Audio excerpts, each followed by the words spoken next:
Bincang bareng EMCL kembali hadir di segmen kita kali ini. Masih akan banyak sekali membahas mengenai apa keuntungan dari mengikuti program dari Sekolah Lapangan Pertanian. Kalau kita tadi sudah ngobrol banyak dengan Pak Lasmidi, seperti apa perjalanan beliau dari tahun 2020 mengikuti Sekolah Lapangan Pertanian, dan juga sudah menceritakan nih beberapa hasil dari Sekolah Lapangan Pertanian sampai dengan komposisinya lengkap ya. Dan pasti semoga itu juga bisa menjadi motivasi bagi teman-teman atau pemirsa yang ada di tempat masing-masing. Nah, kita juga bersama dengan Pak Rofi'i kali ini. Saya akan langsung bertanya juga kepada Pak Rofi'i terkait dengan Pak Rofi'i ini selaku pemandu sekolah lapangan. Nah, Pak, sebenarnya kalau di sekolah lapangan itu Bapak selaku pemandu ini seperti tadi dijelaskan sama Mbak Devi kan tidak ada guru, tidak ada murid. Nah, kira-kira dari Pak Rofi'i sendiri selaku pemandu selama ini ketika menjalankan atau memandu di sekolah lapangan pertanian, dari pengamatan Bapak, pelaksanaan program-program sendiri sudah berlangsung dan juga berjalan dengan baik. Pemanfaatan pupuk sendiri yang tadi seperti dijelaskan oleh Pak Lasmidi, yaitu pembuatan kompos ya, hayati. Tadi seperti apa nih Pak yang dihadapi di lapangan? Ini dari pemandu untuk melaksanakan kurikulum yang diberikan Phil ya, kita istilahnya kita mengambil permasalahan yang ada di petani. Karena petani itu pelaku yang sejak lama sudah menggeluti di pertanian.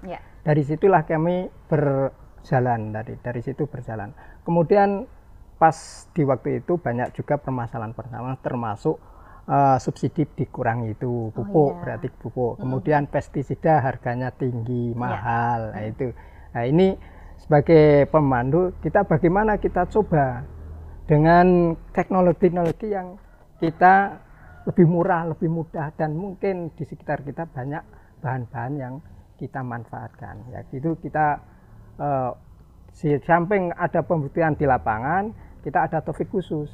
Nah, topik khusus ini kita isi dengan cara pembuatan dekomposer, pupuk organik, lekani, dan semua yang menunjang untuk pertanian ramah lingkungan.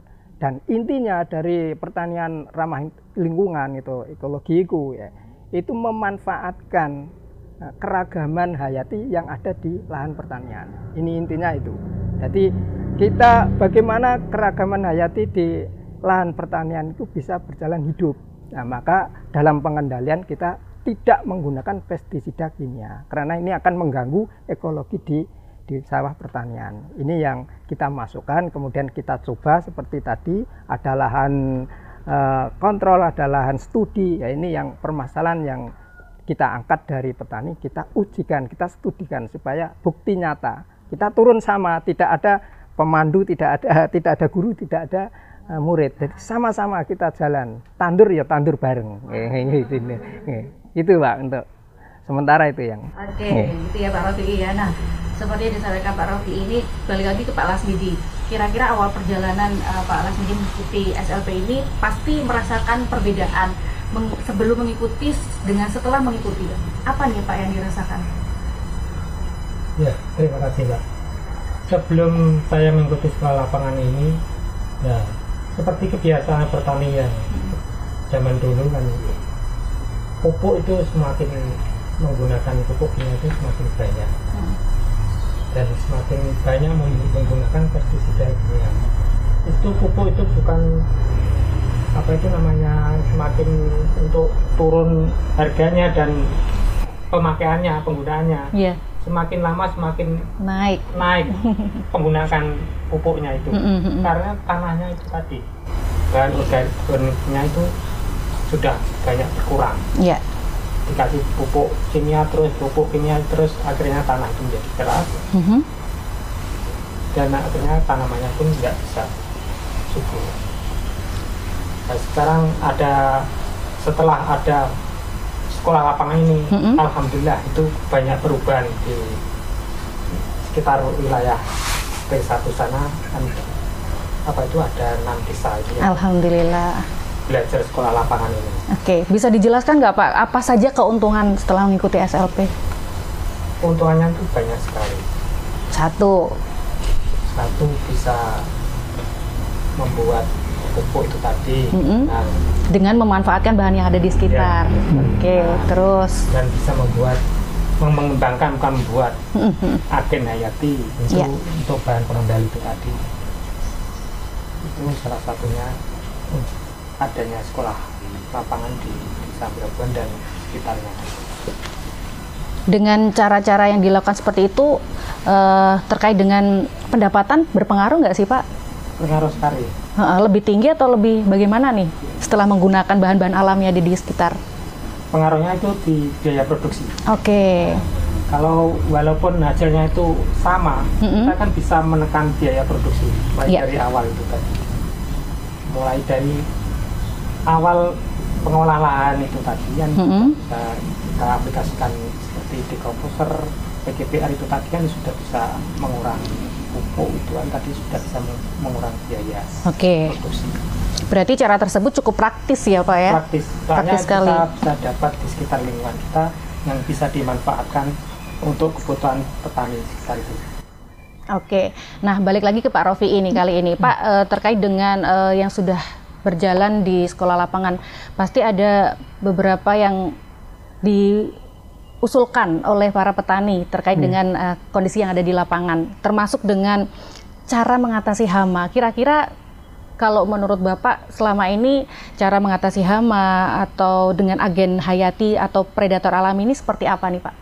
Ya, gini, kita awali dari awal, dari asal mulanya pengendalian hama terpadu. Ya. Nah, ini terwujudlah sekolah SLBHT. Dan sini melakukan dengan 4 prinsip. Pertama yaitu budidaya tanaman sehat. Nah, di sini banyak yang harus disehatkan, ini banyak. Kemudian pengamatan mingguan untuk sebagai dasar kita untuk tindak lanjut untuk budidaya itu.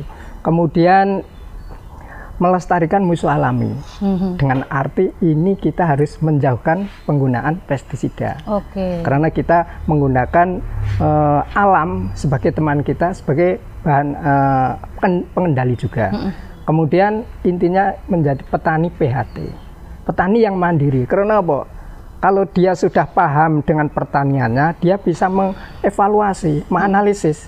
Ini saya tindakan ini beruntung atau tidak? Ada kenaikan atau tidak? Dia sudah menentukan.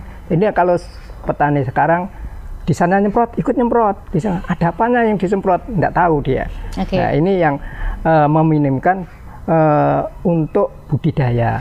Kemudian tadi disebutkan bahwa di samping mengetahui cara pembuatan penggunaan, ada cara budidayanya.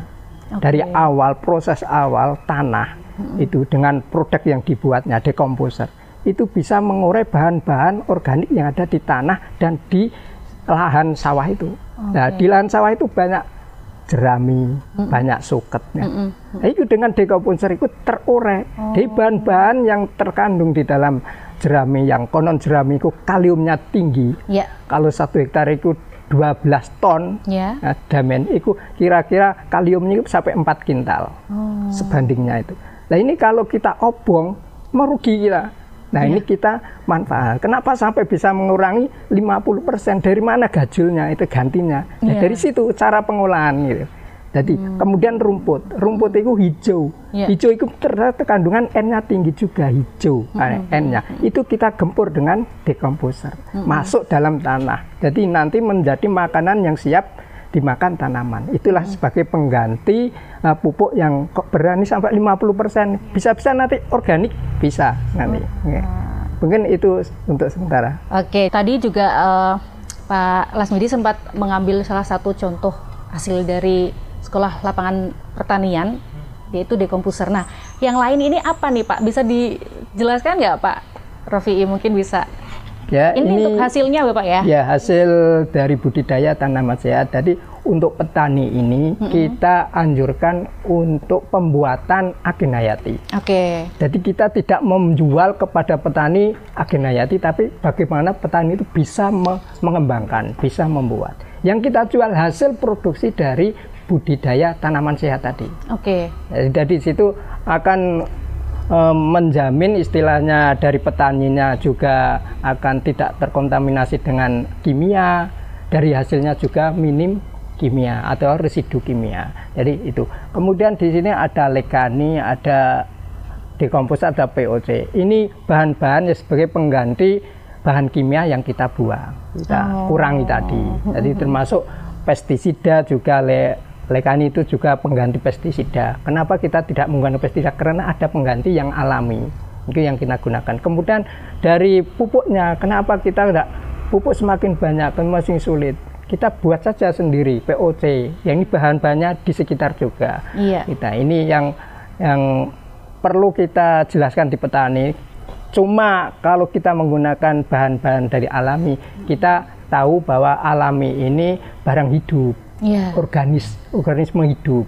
Jadi tidak langsung dia membunuh, tidak langsung, ada proses. Nah ini yang mungkin petani ini kurang manjur, katanya kurang manjur, kurang teksek. Nah ini yang dikira teksek. Nah ini perlu ada prosesnya. Mungkin itu, Pak. Baik, terima kasih atas jawabannya Pak Rafi'i. Dan pemirsa, masih dibincang bareng EMCL seperti yang tadi kita sudah simak bersama ya, dan sudah kita ketahui banyak sekali obrolan kita hari ini, yaitu SPL ini merupakan salah satu program pengembangan masyarakat dari EMCL. Nah, seperti apa nanti dari Mas Deva akan menyampaikan kira-kira tadi yang sudah dilakukan oleh EMCL dalam program ini. Kita akan kembali setelah jeda berikut ini.